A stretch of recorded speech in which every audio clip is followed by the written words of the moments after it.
Contractual আছে বা ওদের কিছু পার্মানেন্ট হওয়া বা ওদের স্যালারি বাড়ার কিছু সম্ভাবনা আছে?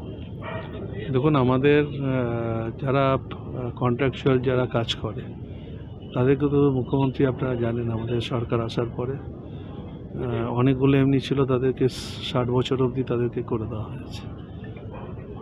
60 বছর অবধি তাদের চাকরি যাতে থাকবে, চাকরি যাবে না, সেই ব্যবস্থা সরকার করেছে। আর অনেকগুলো ফেসিলিটিস তাদের দেওয়া হয়েছে। স্যালারি বাড়ার কিছু কি সম্ভাবনা? সব ওর মধ্যে স্যালারি বাড়ার কথা বলা আছে।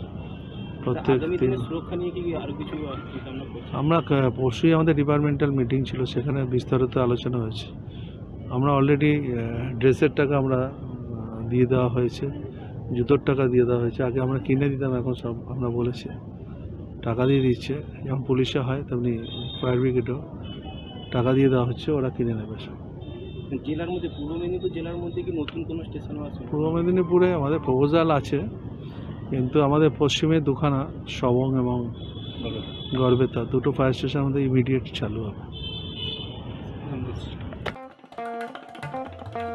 দেশ থেকে বিদেশ, জেলা থেকে ব্লক, রাজনীতি, খেলা, বিনোদন সমস্ত খবরে টাটকা আপডেট পেতে সাবস্ক্রাইব করুন আমাদের চ্যানেল হলদিয়া লাইভ।